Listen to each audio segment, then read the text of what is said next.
The North American Aerospace Defense Command is charged with defending North America's airspace. On the morning of September 11th, 2001, Vice President Dick Cheney was in control of NORAD. This was the first time in U.S. history that a president or vice president was in direct control of the military agency. NORAD was founded in 1957, and generals always had the power to shoot down or intercept hijacked aircraft. But on June 1st, 2001, just 3 months before 9/11, Dick Cheney ordered Donald Rumsfeld to allow him to take control of NORAD itself and the shoot-down procedure, and remove that power from the generals so they could do nothing. Here is a copy of the memorandum from Rumsfeld to the Joint Chiefs, telling them they no longer have any authority. An Associated Press article in August of 2002 reported that the CIA just so happened to be running a drill on the morning of 9/11 of flying jets in the World Trade Center and Pentagon.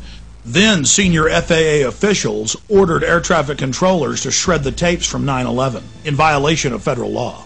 AP learned of the drills because at a Homeland Security function after 9/11, they bragged about it. Oh, we had foresight. We were running drills that very morning. Then USA Today reported that drills held weeks before 9/11 included targets that were the Pentagon and World Trade Center. The biggest holes in their argument is the fact that they never heard of a plan to fly hijacked jets into landmarks on the East Coast.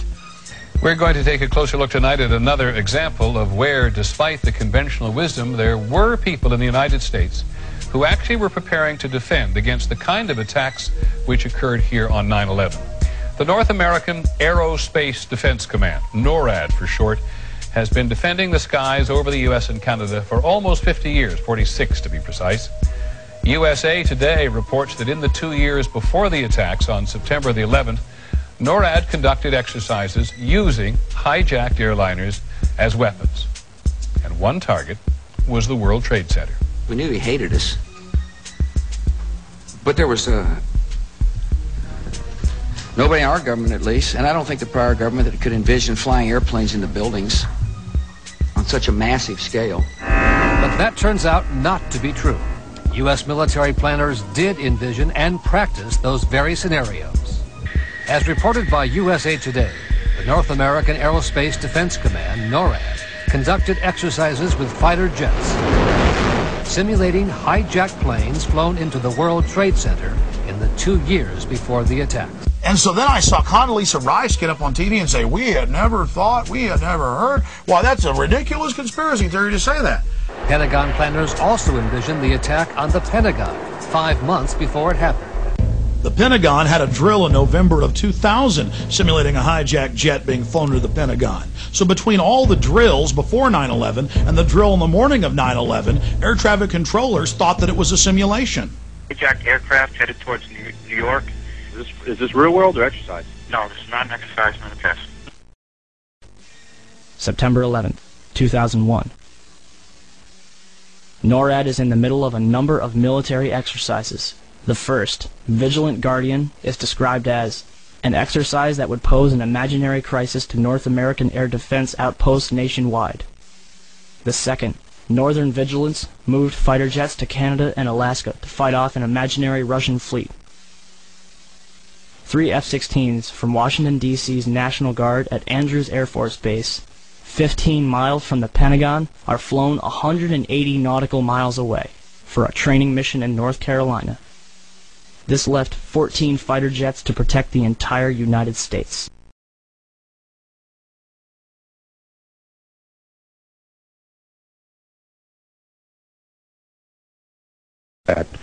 I wanted to focus just a moment on the Presidential Emergency Operating Center. You were there for a good part of the day. I think you were there with the Vice President. And we had that order given, I think it was by the President, that authorized the shooting down of commercial aircraft that were suspected to be controlled by terrorists. Were you there when that order was given? No, I was not. I was made aware of it during the time that the airplane coming in to the Pentagon There was a young man who would come in and say to the vice president, the plane is 50 miles out. The plane is 30 miles out. And when it got down to the plane is 10 miles out, the young man also said to the vice president, do the orders still stand? And the vice president turned and whipped his neck around and said, of course the orders still stand. Have you heard anything to the contrary? Well, at the time I didn't know what all that meant.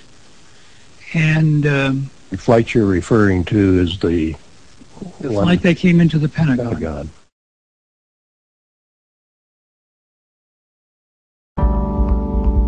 The fact that they were holding war games on the day that mimicked the actual attack scenario in every aspect, and then that afterwards they claimed we couldn't have imagined that such a thing would happen, although it was exactly the scenario that we were rehearsing. Hijackings, crashes into buildings, an emergency in New York City, all this was being rehearsed on the day as part of a plan. So when they say we couldn't have imagined it, they're lying. We've now found out that there were 15 exercises going on that day involving all the fighter jets in the northeastern portion of the United States. What are the odds of that occurring? Supposed to believe is some kind of coincidence. There was also an anti-terrorist drill going on 7/7. And again, just like 9/11, they were talking about attacks on the same targets, the same kind of tube stations, and exactly the same time as the actual attack happened. How many of you know that NORAD stood down for over an hour and 25 minutes, but if your Cessna gets off course for 5 minutes, they're going to launch F-16s on you? Remember Payne Stewart, the golfer? 15 minutes after his jet got off track, they had F-16s all around him. But on 9/11, in the most controlled airspace in the world, they could do nothing about 4 jets. But it gets worse. Guess why NORAD stood down?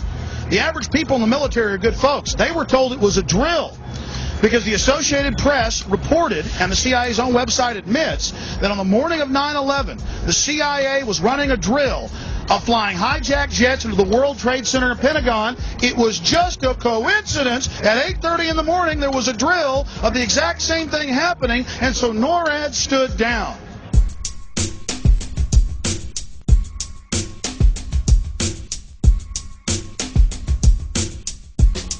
My thesis is Abel Danger are the terrorist controllers. Mohammed Atta, he can't get through the day. He's got to have money. He's got to have help. Terrorist controllers, case officers, babysitters for Atta.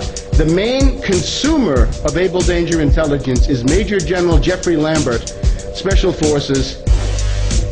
And he tells them, he says, look, they have a chart with all these Al-Qaeda characters, including Atta, before the fact. And he gets these yellow Post-it notes, and he puts one on Atta's face, saying, that reminds you, you can't share information about him.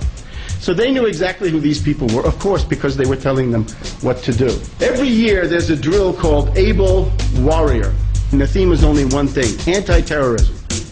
Now, if you look at the way that they do this, they have drills in binary pairs. One side pretends to be the defenders, and the other side pretends to be the attackers, okay? So if Able Warrior are the defenders, anti-terrorism, what's Able Danger?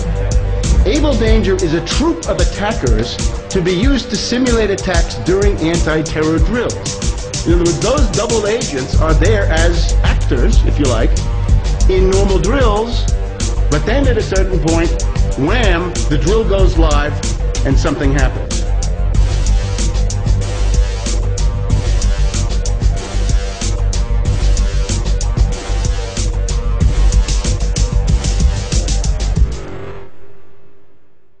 I know you said there'll be a time for politics, but you've also said you wanted to change the tone of Washington.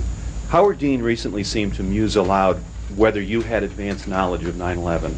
Do you agree or disagree with the RNC that this kind of rhetoric borders on political hate speech? Yeah.